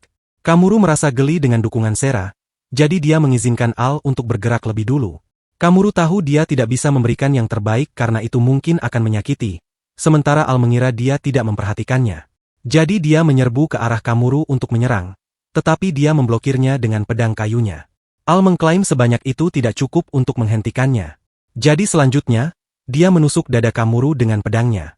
Namun, Kamuru tidak merasakan apa-apa sama sekali. Dan melihat bahwa itu tidak sakit, dia menyadari bahwa kekuatannya bekerja. Al bertanya kepadanya sihir jenis apa yang dia gunakan dan kembali menyerbu lagi untuk serangan yang lebih kuat. Al tiba-tiba menghilang dari pandangan Kamuru untuk melakukan gerakan selanjutnya. Sementara itu, Sera mulai berharap instruktur Al akan mengalahkan Kamuru sehingga dia akan tetap tinggal di kota ini. Tetapi dia sadar bahwa kemungkinan kalah baginya adalah mustahil. Dia menggunakan keterampilan penilaiannya pada Kamuru saat dia akan diserang oleh Al. Kamuru ingin menahan diri dari memukul siapapun karena dia tidak cocok untuk bertempur dan mungkin akan menyebabkan kerusakan yang lebih besar. Tetapi karena dia tidak punya pilihan kali ini, dia memukulnya dengan tenaga sekecil mungkin. Tetapi itu diperkirakan masih jauh lebih kuat karena saat ini Kamuru adalah level 70. Al tidak menyangka dia sekuat ini, jadi dia pingsan karena pukulan kuat itu dan jatuh ke tanah. Kamuru mencoba bertanya padanya apakah dia baik-baik saja, sementara setiap penonton dibiarkan terkejut melihat Kamuru hanya dalam satu pukulan mengalahkan instruktur, dan mereka tidak bisa melihat gerakannya sama sekali. Iren menduga Kamuru telah menjadi lebih kuat lagi. Dan dalam beberapa menit, Al membuka matanya dan menyadari bahwa dia telah kalah. Kamuru bertanya padanya apakah dia mendapatkan nilai kelulusan, yang dia setujui bahwa dia memang berhasil naik peringkat sambil memasang wajah sedih dan pergi dari sana. Kamuru bertanya-tanya apakah dia melakukan sesuatu yang buruk saat dia melihatnya. Detik berikutnya, Sera datang dan memeluknya sambil menangis dan menyatakan bahwa dia tidak ingin berpisah dengannya. Tapi Kamuru tersenyum, tahu dia harus pergi. Malam harinya, dia mengadakan pesta untuk semua orang guna merayakan malam terakhirnya di kota ini. Dan pada saat itu, semua orang minum dan makan sepuas hati mereka, termasuk Sera. Setelah pesta usai, mereka pergi tidur, dan keesokan paginya di gerbang pintu masuk kota, Kamuru sudah siap untuk pergi. Dia berterima kasih kepada semua orang karena telah melepas kepergiannya sepagi ini. Kemudian Sera menyebutkan bahwa dia tidak tampak baik-baik saja. Kamuru agak terlalu mabuk dari semalam dan ini juga terjadi pada Kamira dan Iren sendiri. Perpisahannya pasti dilakukan dengan muntahan besar dari pesta tersebut. Kemudian Iren memberitahunya bahwa biaya untuk Sera dan Balzac akan dibayar dengan jumlah hutang guild kepadanya. Dia berterima kasih kepada Iren karena telah mendengarkan permintaannya. Kemudian Kamuru memberi Kamira sejumlah uang dalam kantong untuk sisa sewa dan ucapan terima kasih atas waktu yang telah dia berikan untuk merawatnya. Dan terakhir, dia ingin Sera dan Balzac dibebaskan dari segel budak mereka. Jadi dia meminta keduanya untuk menunjukkan segel mereka. Dia bertanya kepada Kamira bagaimana cara melepaskannya. Jadi dia memberitahunya bahwa dia hanya perlu menyatakan mereka bebas dan itu akan selesai. Kamuru mengikuti instruksi tersebut dan segel budak pada keduanya menghilang. Kamuru berterima kasih kepada mereka berdua atas semua kerja kerasnya dan Sera menyatakan bahwa dia tetap tidak ingin dipisahkan dari Kamuru. Kamuru memberitahu dia bahwa dia sangat gigih yang beralasan bahwa sekarang dia bukan budak lagi. Dia memiliki kebebasan untuk memilih siapa yang akan diikuti. Kamuru memberitahu dia jika dia melakukan itu, dia tidak akan pernah berbicara dengannya karena dia juga memiliki kebebasan untuk melakukannya, membuat Sera merasa sangat gelisah dan panik. Namun jelas bahwa dia hanya bercanda dan dengan sopan memberitahu dia selanjutnya, bahwa dia tidak bisa memikul beban hidup orang lain. Dia memberitahu Sera tentang sebuah ungkapan yang dia sukai bahwa seseorang harus menghargai setiap pertemuan karena itu tidak akan terulang. Artinya, seseorang mungkin tidak pernah tahu kapan mereka bertemu teman atau orang lain untuk terakhir kalinya. Jadi mereka harus menghargai pertemuan itu selama masih berlangsung. Dia percaya dan menyukai gaya hidup seperti ini, itulah sebabnya dia meminta Sera untuk menghormati keinginannya. Kamira bertanya kepadanya apakah dia ingat bagaimana dia marah ketika dia membawa kedua budak itu, dan menyebutkan bahwa ungkapannya mungkin memiliki arti yang baik terkait hal itu.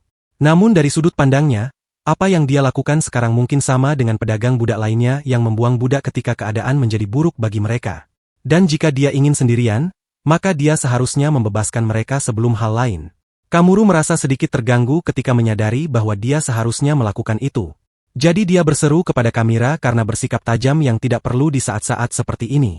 Iren memberitahu dia bahwa biasanya butuh 7 tahun untuk lulus dari Akademi Sihir. Tetapi jika Sera melakukan lompat kelas, maka dia mungkin bisa menyelesaikannya dalam 2 tahun. Kamuru memberitahu Iren untuk tidak mengatakan hal-hal seperti itu. Kemudian Sera dengan lantang mengatakan bahwa dia akan menjadi lebih kuat apapun yang terjadi. Dan pada saat itu dia akan bergabung dengannya. Kamuru merasa dia tidak bisa berbuat apa-apa sekarang. Jadi dia menghela nafas lalu bergerak untuk melakukan hal yang akan dia lakukan dan memberi Sera serta Balzac sebuah kantong. Dia memberitahu mereka bahwa itu adalah tas komunikasi dengan lingkaran sihir yang disulam di dalamnya. Dengan itu mereka akan dapat saling menghubungi tidak peduli jaraknya. Dia sebenarnya membuat ini untuk saat-saat darurat. Kemudian Sera menjadi emosional dan berkata dia akan menghubunginya setiap 5 menit tetapi dia langsung menolaknya karena itu akan menjengkelkan. Kamuru memberitahu dia jika dia menyalahgunakannya, dia akan mengambilnya kembali. Sekarang semuanya sudah selesai untuk perpisahan. Jadi dia pergi sedikit lebih jauh dan mengucapkan selamat tinggal kepada semua orang. Tidak mudah bagi yang lain untuk benar-benar mengucapkan selamat tinggal padanya. Tetapi itu adalah sesuatu yang tidak bisa mereka bantu, jadi mereka melepas kepergiannya dengan senyuman dan keceriaan. Begitu Kamuru mulai berjalan, dia tidak berhenti sampai dia mendapat panggilan dari tas komunikasinya, yang jelas merupakan perbuatan Sera. Kamuru akhirnya berjalan dan menyeberangi jarak tertentu sampai dia menjauh dari tempat itu. Dia tidak pernah sekalipun menoleh ke belakang begitu dia memulai dan hanya melanjutkan lurus di jalannya. Ada kalanya dia didekati oleh kereta pedagang yang lewat untuk membantunya bepergian, tetapi dia menolaknya karena dia lebih suka berjalan kaki. Dia lebih suka perjalanan solo dengan kecepatannya sendiri, dan hal seperti itu cukup bagus menurutnya. Tetapi dalam perjalanannya, Kamuru menyadari melalui keterampilan deteksinya bahwa dia sedang diikuti oleh sesuatu yang tidak terlihat di belakangnya. Jadi, dia memutuskan untuk membuat lingkaran sihir kecil dengan simbologi dan memutuskan untuk memasang jebakan tanaman merambat untuk menangkap mereka. Segera, dia mendengar suara datang dari belakang, yang berarti jebakan itu berhasil. Dan ketika dia pergi untuk memeriksa, dia tidak menyangka sang instruktur adalah orang yang mengikutinya. Al terjebak dalam tanaman merambat dan Kamuru bertanya apa yang dia lakukan di sini dengan mengikutinya. Al menjawab bahwa dia telah mengundurkan diri dari jabatannya di guild dan sekarang dia hanyalah seorang petualang. Kamuru bertanya padanya apa yang Al inginkan darinya, yang dijawabnya bahwa jelas dia ingin pertandingan ulang melawan pria yang mengalahkannya dalam 1 pukulan. Al mengklaim bahwa Kamuru adalah seorang pejuang terkenal, tetapi sebelum Al bisa menyelesaikan kalimatnya, tanaman merambat itu mencengkeram lebih erat pada tubuhnya, membuatnya memohon kepada Kamuru untuk melepaskannya. Kamuru memberitahu Al bahwa dia tidak tertarik pada duel apapun dan sihir itu akan hilang dengan sendirinya dalam beberapa saat, jadi bersabarlah. Al bertanya kepadanya apakah dia benar-benar iblis karena bersikap sedingin ini, yang dijawabnya bahwa dia tidak tertarik pada kekuatan atau apapun. Hanya levelnya yang meningkat cepat karena sifat pekerjaannya. Al tidak tahu apa pekerjaan Kamuru, yang dijawabnya bahwa dia hanyalah pembasmi hama lingkungan yang ramah. Al tidak percaya bahwa seorang pembasmi hama bisa sekuat ini dan salah paham bahwa dia sedang membicarakan pembasmian monster sebagai gantinya. Kamuru memberitahu Al bahwa dia harus kembali, tetapi Al tidak ingin menjadi instruktur yang tidak berguna lagi ketika dia bisa mengejar sesuatu yang dia ingin tahu sekarang. Setelah itu, Al mengetahui bahwa tujuan Kamuru saat ini adalah kota tetangga Oslo dan menawarkan untuk menunjukkan jalan ke sana sebagai rekan yang tidak diundang. Kamuru bertanya lagi padanya mengapa Al mengikuti seseorang seperti dia dan bahkan sampai mengundurkan diri dari guild. Al mengklaim bahwa dia benar-benar terkenal di daerah ini dan itulah sebabnya dia tidak bisa menerima dikalahkan olehnya. Kamuru mengerti bahwa dia pasti seorang penggila tempur. Dan kemudian Kamuru bertanya kepadanya bagaimana dia berhasil tetap tidak terluka oleh serangannya saat itu. Kamuru menjawab bahwa dia hanya menyulam lingkaran sihir pada pakaiannya untuk meningkatkan kekuatan dan pertahanannya karena dia tidak ingin pakaiannya rusak. Al terkejut melihat dia bisa menggunakan sesuatu yang sulit seperti simbologi, yang cukup masuk akal di balik kekuatannya. Al sepertinya tidak ingin pergi bahkan setelah mengetahui hal itu. Dan ketika Al memintanya, Al menjadi sangat putus asa untuk tinggal bersamanya. Al memberitahu Kamuru bahwa dia bisa melawan monster di jalan mereka untuk membantunya. Kemudian Kamuru mengingatkannya bagaimana Al akan membantu jika dia lebih lemah darinya. Setelah itu Al mengklaim bahwa dia ahli dalam membedah monster dan menggunakan daging mereka untuk memasak sesuatu untuknya. Tetapi Kamuru berkata dia bisa melakukan itu hanya dengan membelinya begitu dia sampai di kota. Kekecewaan Al terlihat jelas di wajahnya. Dan jika itu masalahnya, Al bergumam bahwa jika Kamuru mau, dia bahkan akan menawarkan layanan di malam hari. Al pikir itu mungkin berhasil karena dia percaya diri pada tubuhnya, untuk menyenangkannya dalam berbagai cara. Dan dengan demikian, dia memohon padanya lagi untuk membiarkannya menjadi rekannya. Kamuru benar-benar yakin sekarang bahwa wanita di dunia ini sama sekali tidak mengenal batas. Jadi dia memberitahu Al untuk menunda pikirannya dan dia bisa membantu dalam pertempuran dan pembedahan untuk saat ini. Dia tahu bahwa Al akan ikut tidak peduli apapun yang dia katakan, jadi dia akan menunggu sampai waktu yang tepat untuk menyingkirkannya. Setelah berjalan beberapa saat, mereka tiba di kota Oslo. Kamuru mengamati kota ini tampaknya tidak jauh berbeda dari yang sebelumnya. Kemudian Al memberitahu dia bahwa hal itu hanya dalam hal penampilan. Kamuru bertanya-tanya apa maksudnya. Kemudian Al memberitahu dia bahwa mereka harus pergi dan mendaftar di penginapan terlebih dahulu. Kamuru memiliki sesuatu untuk dikatakan tentang hal itu bahwa dia sebenarnya menghabiskan semua uangnya untuk Sera dan Balzac jadi dia benar-benar bangkrut sekarang. Setelah itu mereka pergi ke guild petualang kota ini. Al menyebutkan dia bisa meminjamkan sejumlah uang jika dia kekurangan uang tunai tetapi dia menjawab bahwa membantu Sera dan Balzac adalah sesuatu yang ingin dia lakukan dengan uangnya sendiri. Jadi sekarang dia ingin bertanggung jawab dan menghasilkan sendiri untuk mendapatkan lebih banyak. Al menyatakan dia akan mengambil beberapa misi terlebih dahulu untuk dirinya sendiri, dan di sana dia melihat permintaan untuk berburu babi hutan. Sedangkan Kamuru ingin memilih sesuatu yang bisa diterima oleh peringkat F dan menutupi biayanya. Setelah dia melihat beberapa permintaan di sana, dia menemukan satu yang menarik minatnya. Al berada di resepsionis untuk mendaftar permintaan yang dia ambil. Dan setelah melihat peringkat B-nya, resepsionis menyetujuinya untuk menjalankan permintaan itu. Kamuru terkesan melihat Al sebenarnya adalah peringkat B. Kemudian Al bertanya kepada Kamuru apakah dia ingin meningkatkan peringkatnya, karena itu akan memperluas jangkauan pilihan misi. Kamuru mengklaim dia tidak pandai dengan misi berbahaya, jadi dia ingin memilih sesuatu yang lebih aman. Kemudian para petualang di guild mengenali Al dari julukannya yang terkenal sebagai Iblis Pedang Al dengan baju besi bikini khasnya. Kemudian Kamuru menyerahkan permintaannya di counter dan memberitahu peringkat F-nya kepada resepsionis. Para petualang di sekitar guild mulai menertawakan peringkat F Kamuru meskipun dia berdiri di samping Al. Mereka mengomentari segala macam hal padanya, tetapi Kamuru tidak mempedulikannya sama sekali dan memberitahunya lagi bahwa dia ditertawakan karena dia tidak menaikkan peringkatnya. Kamuru memberitahu Al bahwa itu tidak apa-apa karena sering terjadi. Kemudian Kamuru bertanya kepadanya apakah dia benar-benar oke dengan diejek. Kemudian matanya tertuju pada permintaan yang dia pilih, yaitu membasmi serangan kecoa hama di perkebunan seorang pedagang Buddha. Al berseru bahwa dia tidak akan mendapatkan pengalaman yang berarti karena mengalahkan mereka. Dia mengatakan padanya bahwa tujuannya di sini hanyalah untuk menutupi biaya penginapan.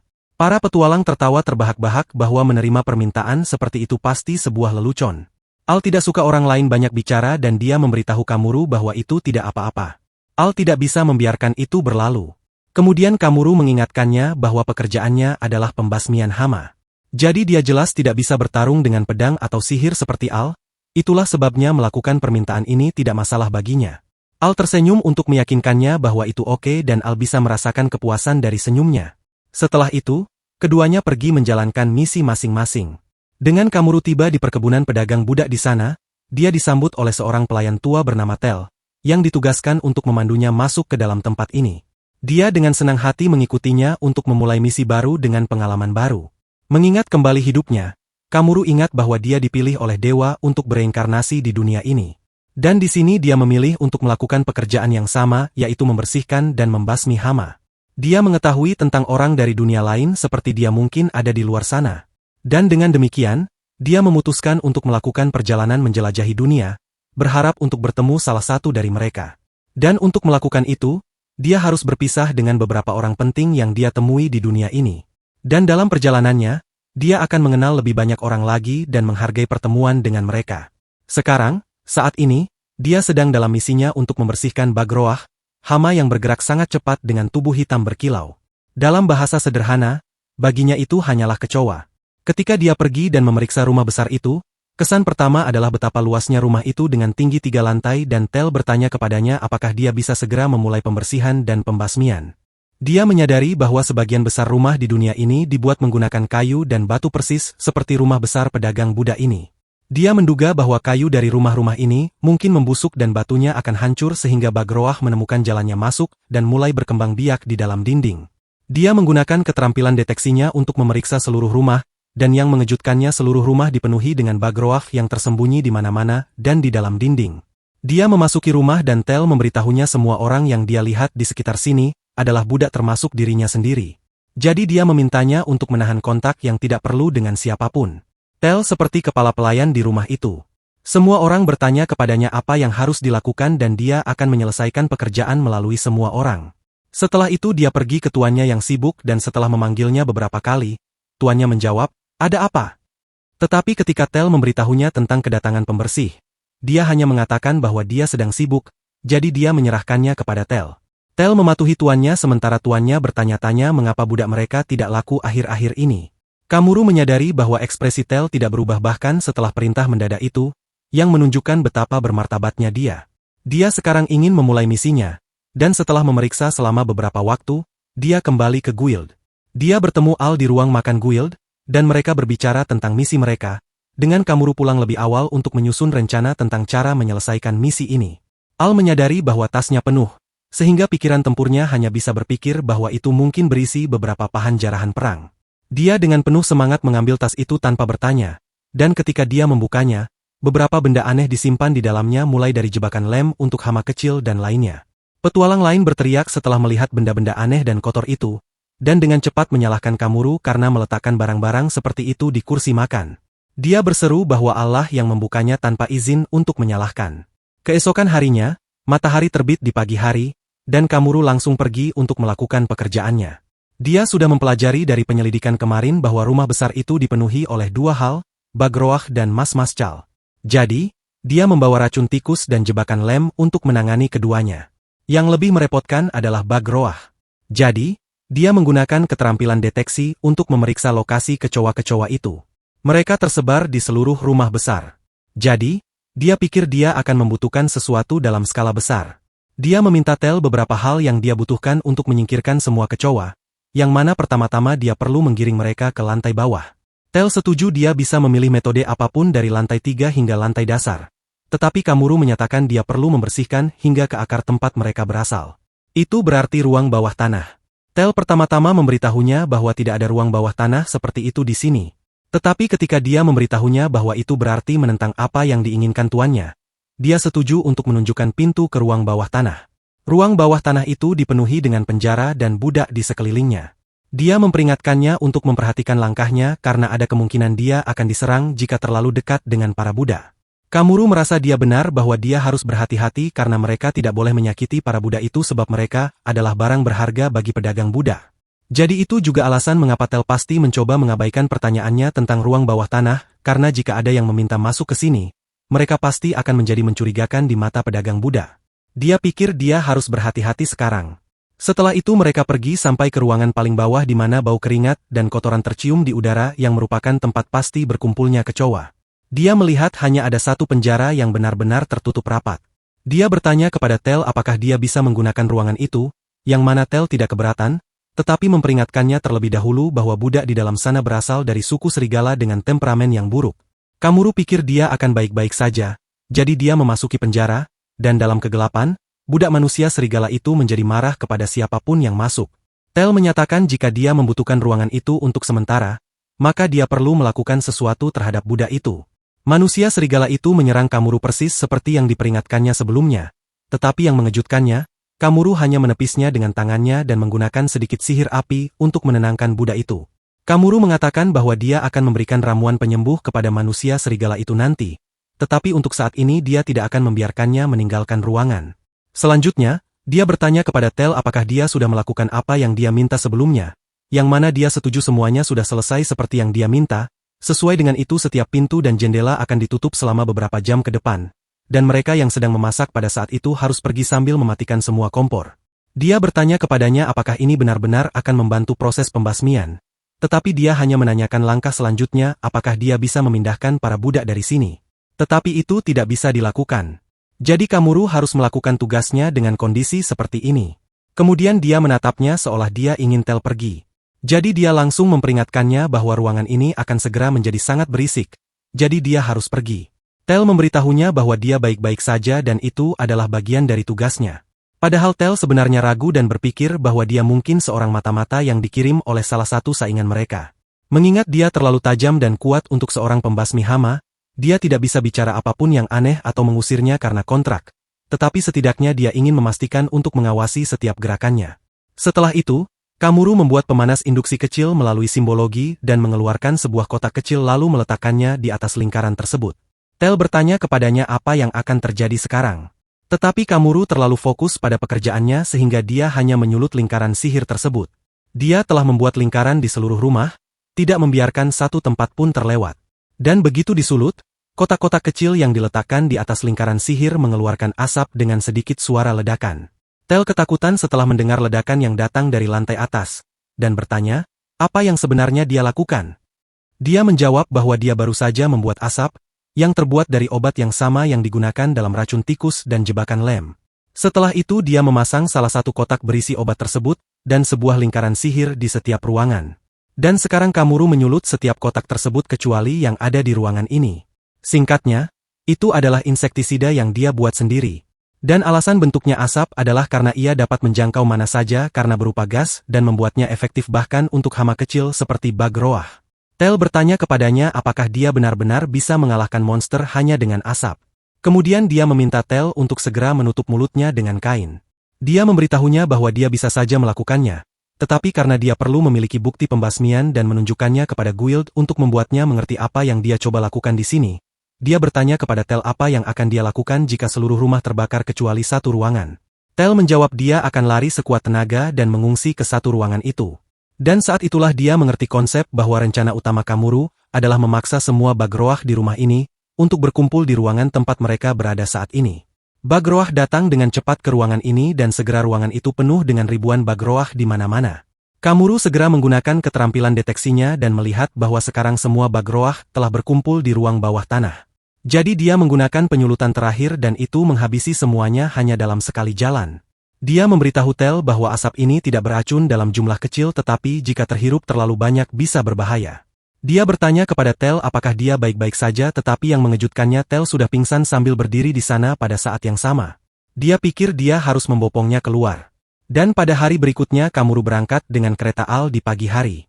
Dia berterima kasih kepada pengemudi kereta karena telah menjemputnya dan teman-temannya yang mana pengemudi itu mengatakan itu tidak apa-apa karena dia juga akan pergi ke kota berikutnya. Sementara itu, Al menertawakannya terus-menerus, berseru bahwa dia pastilah bukan orang biasa. Alasan tawa Al adalah cerita yang terjadi pada Kamuru. Dan dari sudut pandang orang ketiga, itu tampak seperti seorang petualang yang pergi untuk pekerjaan pembersihan malah kembali dengan seorang pelayan. Kamuru menjawab itu tidak bisa dihindari karena pedagang itu tidak memiliki cukup uang tunai untuk membayar tugas tersebut. Pedagang itu terkejut melihat betapa banyak bag roah yang ada di rumahnya. Jadi menurut hitungan 2 not per kecoa, pembayaran akhir ternyata menjadi 2000 not. Pedagang Buddha itu dibuat tidak bisa berkata-kata. Jadi dia dengan sopan bertanya kepadanya apakah dia tertarik pada Buddha secara kebetulan. Kamuru menjawab dia tidak seperti itu. Kemudian Tel melangkah maju dan meminta Kamuru untuk membelinya. Kamuru sedikit terkejut ketika Tel menawarkan dirinya sendiri seperti itu dan begitulah cara dia berakhir dalam situasi saat ini. Dia mendengar dari Tel bahwa dia telah menghabiskan sebagian besar hidupnya bekerja sebagai pelayan di rumah besar itu. Jadi pengalamannya dikatakan berada pada tingkat yang layak yang mungkin terbukti membantu baginya. Tel berterima kasih kepadanya karena telah membelinya bahkan jika tubuhnya tidak lagi dapat memberikan beberapa layanan fisik. Dia memberitahu Tel bahwa mantan tuannya tidak ingin masalah itu merusak reputasinya. Jadi pria itu pada dasarnya memaksakan Tel kepada Kamuru. Kemudian Al memperkenalkan dirinya kepada Tel sebagai rekannya. Tetapi Kamuru membantah bahwa dia bukan rekannya, yang membuat Al menangis terseduh-seduh. Al bertanya kepadanya apakah dia tidak cukup baik untuknya, dan Kamuru memintanya untuk menjaga jarak, tetapi dia melakukan sebaliknya dengan menawarkan beberapa hal bagus di malam hari. Kamuru nyaris tidak bisa menjaga kendalinya karena bahkan aroma Al pun cukup enak untuk membuatnya bergairah. Sekarang Tel menundukkan kepalanya dan berkata dia akan berada di bawah asuhannya mulai sekarang. Dia memintanya untuk lebih berterus terang padanya tetapi Tel menolak untuk bersikap begitu santai dengan tuannya. Perjalanan mereka berlanjut dan Al bertanya kepada Kamuru apa rencananya mulai sekarang dan juga masa tinggal mereka di Oslo sangat singkat. Dia menjawab bahwa pergi ke sana hanya untuk mengamankan biaya hidup dan sekarang dia ingin terus menjelajahi dunia. Tel memberitahunya jika itu masalahnya maka dia harus naik perahu di kota berikutnya. Al menjadi bersemangat mendengar tentang perahu, jadi dia dengan penuh semangat memberikan persetujuannya dan tidak sabar menantikannya. Kamuru memuji Tel atas kerja kerasnya di sini, dan dia merasa terhormat bisa berguna baginya. Dia memberitahunya lagi untuk lebih santai sedikit, sementara Al mulai tertawa, melihat Kamuru kesulitan berbicara dengan senior. Tiba-tiba, Banyak wife muncul di langit di sekitar mereka dan mengepung kereta. Al, Kamuru, dan Tel bertanya-tanya suara raungan apa itu dari luar. Pengemudi kereta berteriak bahwa wife ada di mana-mana di sekitar mereka, dan dia segera menghentikan kereta. Al dengan cepat turun dari kereta untuk memburu wife-wife ini yang dikenal sebagai binatang berbahaya yang menukik dari langit untuk menyerang mangsa mereka. Wife-wife itu begitu ganas sehingga seorang petualang perlu mengalahkan salah satu dari mereka untuk mencapai peringkat B. Jadi keberadaan sebanyak ini pastilah berbahaya. Kamuru melihat keluar dari kereta dan di satu sisi melihat ada beberapa kereta pedagang lain selain milik mereka juga. Sementara di sisi lain Al sedang bertarung dengan para wife sendirian dan Kamuru bertanya padanya apakah dia butuh bantuan. Al mengklaim tidak masalah baginya untuk menangani kadal-kadal ini, menunjukkan bahwa dia adalah seorang penggila tempur luar dan dalam. Setelah itu, dia merasa lapar dan menoleh ke Tel untuk bertanya apakah wife bisa dimakan. Tel menyebutkan bahwa daging wife dikatakan lezat. Jadi setelah semua wife diburu, semua kereta kembali tenang.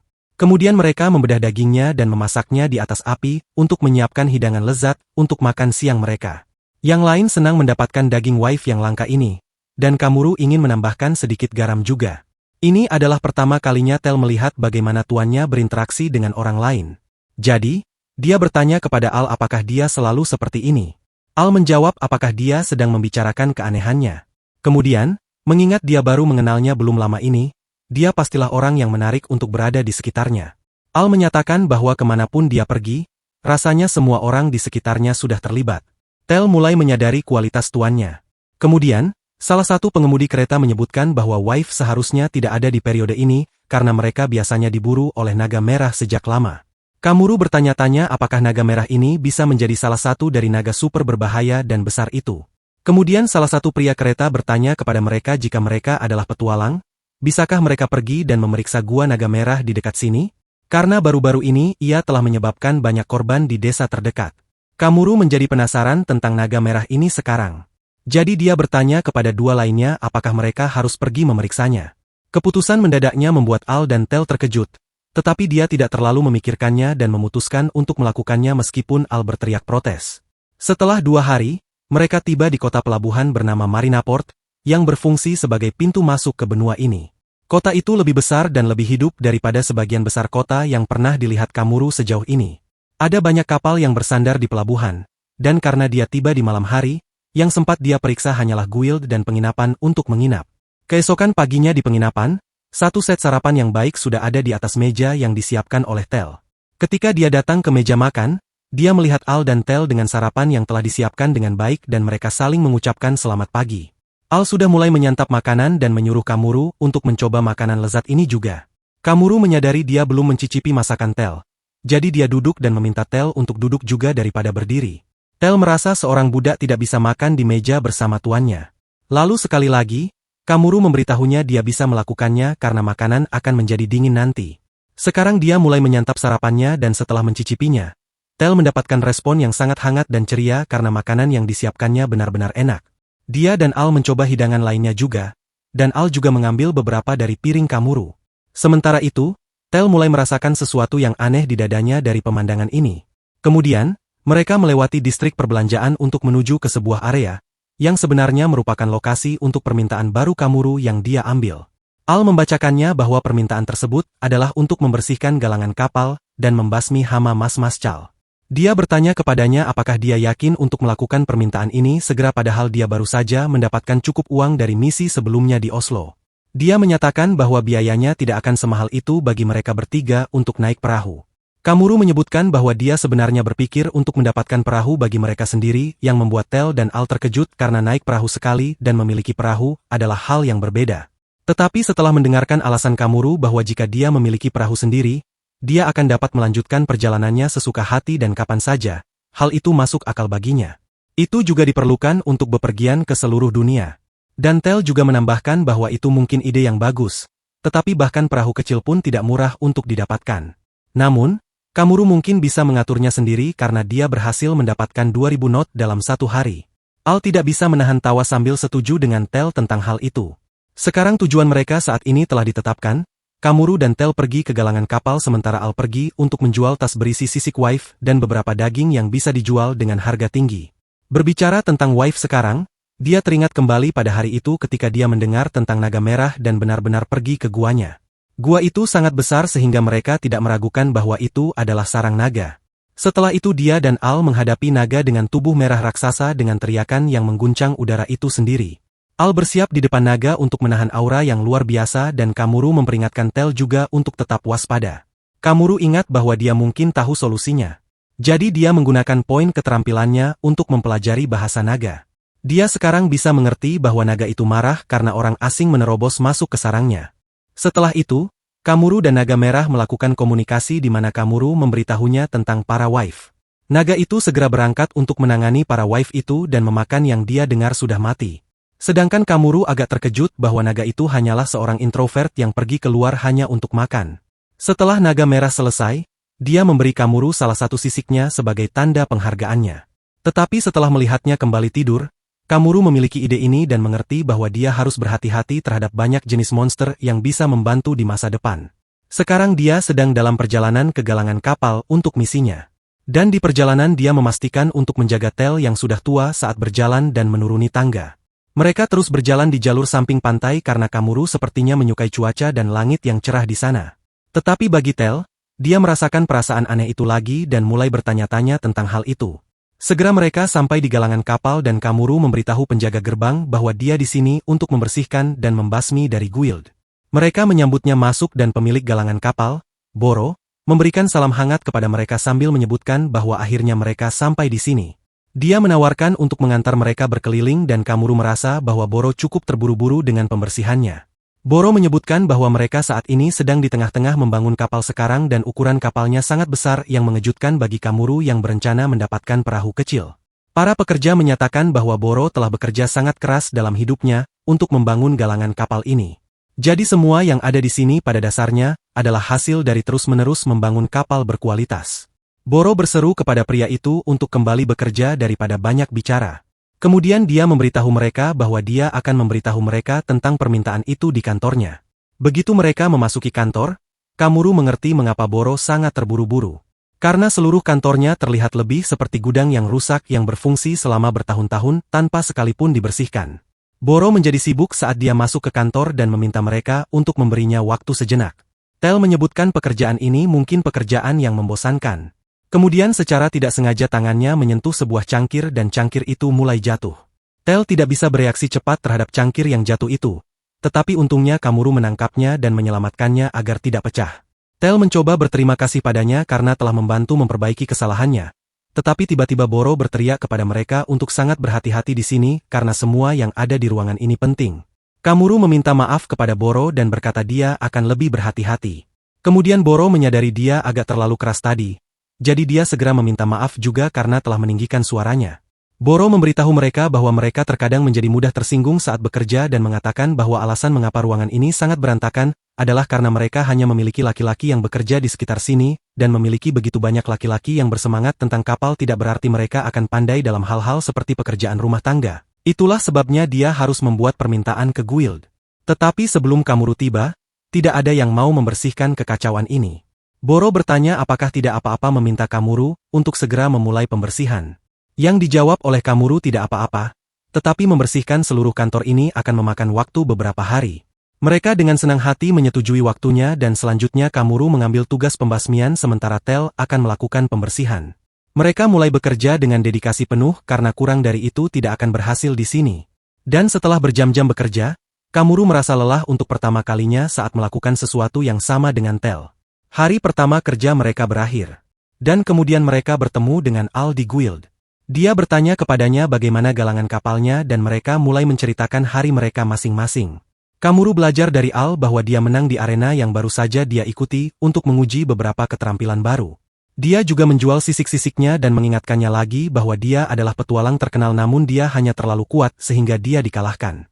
Kamuru senang mendengar hal-hal berjalan baik dengan mereka sampai dia menyebutkan bahwa dia juga memenangkan tiket kapal dan hadiah yang cukup sulit didapat selama waktu seperti ini dalam setahun. Kamuru berpikir bahwa Al memilih untuk naik kapal dan memiliki perahu sendiri mungkin memakan waktu baginya. Jadi itu berarti mereka akan berpisah di sini juga, seperti pertemuan berharga lainnya. Kemudian Tel angkat bicara bahwa dia memiliki sesuatu untuk dikatakan dan dia sepertinya mengkhawatirkan sesuatu. Kamuru bertanya-tanya apa itu. Kemudian tiba-tiba Tel menundukkan kepalanya dan meminta maaf karena telah membuatnya malu di siang hari. Dia beralasan bahwa seorang budak tidak boleh menyebabkan tuannya meminta maaf dan dengan demikian dia siap untuk hukuman apapun atas kesalahannya. Kamuru merasa itu tidak perlu. Jadi dia memberitahunya bahwa jika dia memiliki sesuatu untuk dikatakan maka dia harus melakukannya kapanpun dia mau tanpa memedulikan statusnya. Tetapi Tel beralasan bahwa reputasinya mungkin rusak jika dia melakukan itu atau mungkin juga menyebabkan klien menarik kembali permintaannya. Dia meyakinkannya bahwa itu tidak akan menjadi masalah meskipun begitu dan dia tidak perlu bekerja sekeras itu jika dia merasa seperti itu. Dia malah meminta maaf jika dia akhirnya berkinerja buruk karena dia menahan ini. Al tahu ini sangat mirip dengannya. Kemudian dia menyatakan kepada Tel bahwa dia harus mengatakan sesuatu jika itu akan membantu mereka bekerja lebih baik tanpa menahan diri. Tel sekarang yakin bahwa Kamuru sebenarnya memperlakukannya setara. Itu membuatnya merasakan perasaan aneh itu lagi. Kamuru menambahkan bahwa hari ini klien mereka Boro segera meminta maaf setelah itu. Jadi itu berarti dia bukan orang jahat. Al bilang dia juga akan membantu besok.